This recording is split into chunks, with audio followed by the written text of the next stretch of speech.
Smash Ultimate Summit 2 provided an entire weekend full of hours and hours of interesting sets in the singles bracket alongside some other great content from side events. But with all 16 players at the event playing at least 5 best-of-5 sets, there's a pretty good likelihood that you weren't able to catch it all. No worries, Pro Guides is here to help by condensing it all with our Smash Ultimate Summit 2 recap. And if you're looking to make an appearance on our next event recap, check out ProGuides.com for on-demand coaching to get you prepared to compete at the next major. Our new Pro Pass grants you free passes to our Play with Pros platform, along with a plethora of exclusive content all posted daily. Make sure you don't miss our new Pro course with MK himself, a new one with Esam, as well as others coming soon. But with all that out of the way, let's start by talking about the 4 players who have the unfortunate distinction of last, which was 13th at the event. First up was Tweak at 13th place. There was for sure a few players that were expected to finish last at Ultimate Summit 2, but Tweak was for sure not one of them. All of the pools at the event were pretty packed with talent, but his that also included Zachary, Dabuz, and Mutace was especially so. Playing Wario, Pokemon Trainer, and Wolf, Tweak was only able to beat Mutace. He lost 2-3 to Zachary for the 3rd time this season, and another head-to-head record fell into the red against Dabuz this season by losing 1-3. But everyone started in winner's side in the finals bracket, so it looked like Tweak still had time to redeem himself. Unfortunately, those pools losses did set him up for a round 1 date with MKLeo, who cleanly swept him with Joker.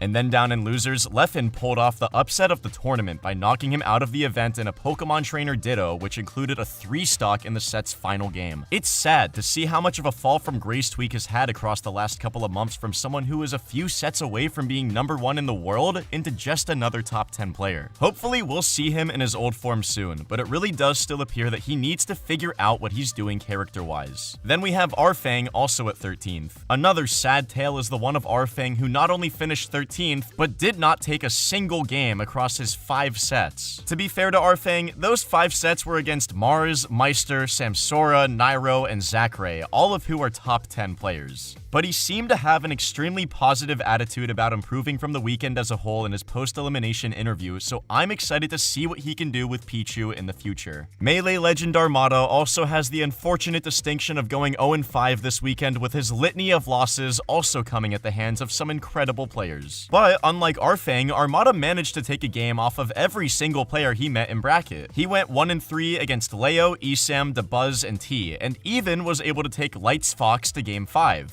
Without any wins here, it's looking pretty unlikely that Armada will be able to crack into the top 50 for this ranking period in Ultimate. However, this newly included member of the Esports Hall of Fame has definitely made some more headway in Ultimate, and it won't be long till we see him start taking sets instead of games off of this caliber of player. And the last of the 13th place players is Void, who got there on quite a different path than the others. He went 2-1 in his pool, grabbing an incredible win over Nairo with his Pichu, and by using his Pichu and Sheik to 3-2 Leffen. T, however, was able to get the best of him, winning 3 quick games and even pushing him to go Joker. Then with his bracket path, there wasn't really much he could have done, falling 3-0 to Meister in winners and 3-0 to Esam in losers. So Void easily had the best 13th placing out of these guys, and I think most would say that he pretty much performed as expected. It's nice to see him back on stable ground now as a Pichu Sheik main, and I hope we see some Sheik buffs in the upcoming Terry patch so we can see more of her in bracket. That brings us down to the 4 9th place finishers. Well, we'll start with Leffen. Much like Armada, Leffen was able to keep close with pretty much everyone he played against, with Nairo being the only player he wasn't able to take a game off of. And if there was any doubt that he would be making it to the top 50 this season, his win over Tweak secured it no question. He also kept it quite close against Light in the set after that and could have very easily taken it if a few more neutral interactions went his way.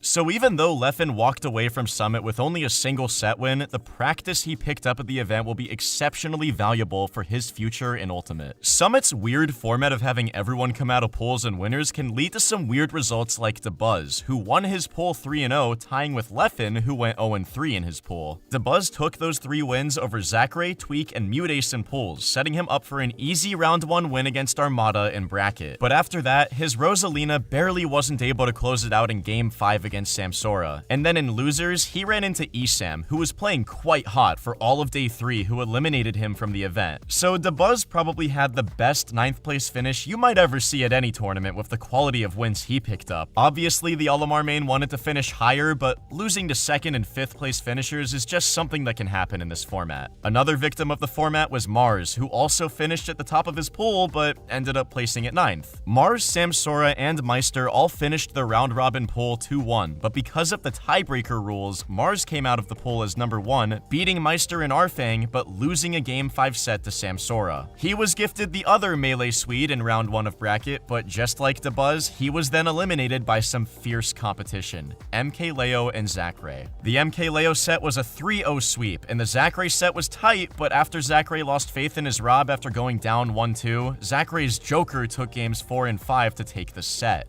And there's not really much to say beyond that. Another one of the best 9th place performances you'll probably ever see from Mars. For a more cut and dry 9th place, look no further than Mudace. With a pool of Zachary, Tweak, and Dabuz, it's no surprise that he came out of that 0-3. He did, however, push Zachary's Game & Watch to Game 5, but sadly wasn't able to pull the W out in that set. That set did, however, prep Mudace to beat Esam during his last match on Saturday, who he has been beaten by before and has been known to have a peach problem. But that was the moment his bracket luck ran out, as he was double eliminated by Meister's Game & Watch and T's Pac-Man. So Mudace is for sure thankful that he didn't leave the Summit House without a win, and with how far he pushed Zachary, I think more Smash fans will be giving him the respect he deserves in the future. And now, we're in the top 8. Throughout the weekend, Zachary put up what looked like sloppy game spreads across pretty much every set he played, with every set of his going at least 4 games. But what a lot of these actually are is just him feeling out what character he wants to use against certain players and in certain matchups. His set against Mudace that we talked about is actually the only one where he just stuck to one character. His wins for the event came against Tweak, Mudace, and Mars, and his losses came at the hands of Dabuz, Light, and Esam. So I don't think this was a bad event by any means for the man of many characters. I actually think it will come to be seen as super useful for Zach in the future, as he'll no longer have to throw away those 1 or 2 games on a character at the beginning of a set to find out who he should be playing.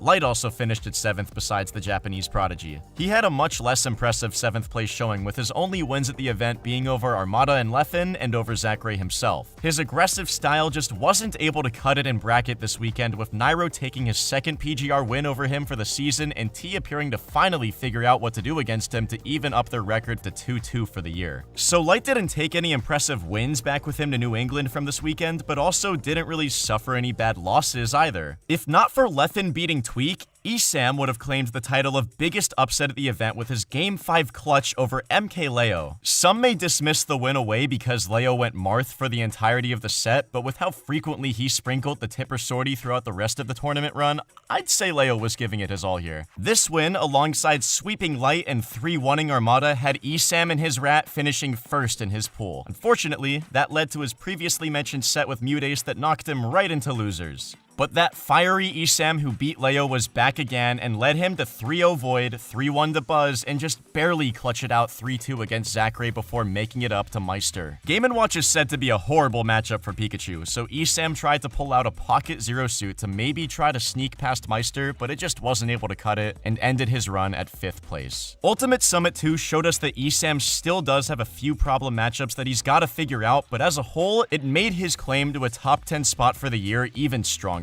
There at 5th with him is the Japanese Pac-Man T, who showed up strong to the event like most expected him to. He came out of his pool 2nd, beating Void and Leffen while getting 3-0'd by Nairo, playing his only non-Pac games of the tournament as Roy in games 2 and 3 of that set. And then sadly, in bracket, we really didn't learn much more about the Pac's potential because he ended up losing to Samsora and MKLeo, 1st and 2nd at the event respectively. And for wins outside of pools, he beat Armada and Mudace, who he was both the heavy favorite against, and played his 4th set of the year against Light instead of any of the many players he still hasn't had the chance to meet yet in bracket. So the story of T being an unknown entity still continues on past Summit because of how many top-level players he still has yet to face. Right above him at 4th was Meister, who continued to solidify his place in the conversation of Ultimate's best and let shine some of the cracks in Game & Watch that people have been desperately looking for. These cracks come in the form of bad character matchups for the Flat Zoner: Zero Suit, Palutena, and Swordies. And one of each can be seen in his losses to Mars in pools, Nairo's Palu in winner's bracket, and MKLeo's Marth in loser's bracket. Win-wise, Meister didn't really grab any that were expected of him, with his list being Samsora, Arfang, Mudace, and Esam. But nonetheless, I think Meister is quite happy with the money he'll be taking home, and that he was able to claim that last spot at Nightmare on Smashville.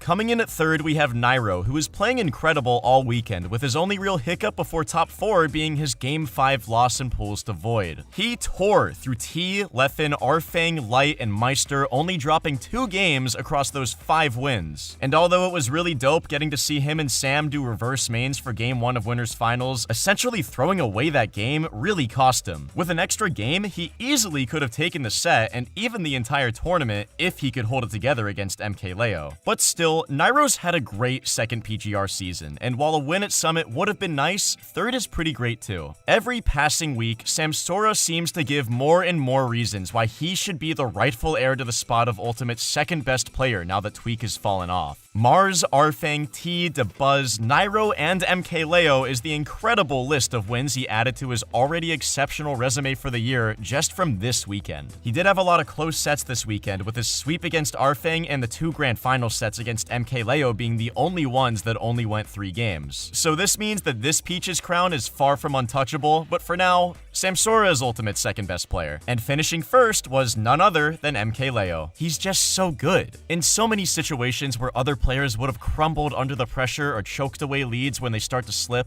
MKLeo stayed strong. He even gave away games all throughout the weekend, testing the limit of his Marthan bracket to see when it may be the better option to bring out instead of his Joker. MKLeo still has only placed first or second in this PGR season, and I don't think there's anything that expresses how good of an Ultimate player he is better than that. And that about does it for our recap of Ultimate Summit 2. Let us know down in the comments what was your favorite moment of Ultimate Summit 2. Also, make sure to subscribe to Pro Guides and put those notifications on to make sure you don't miss out on any content on the competitive Ultimate scene in the future.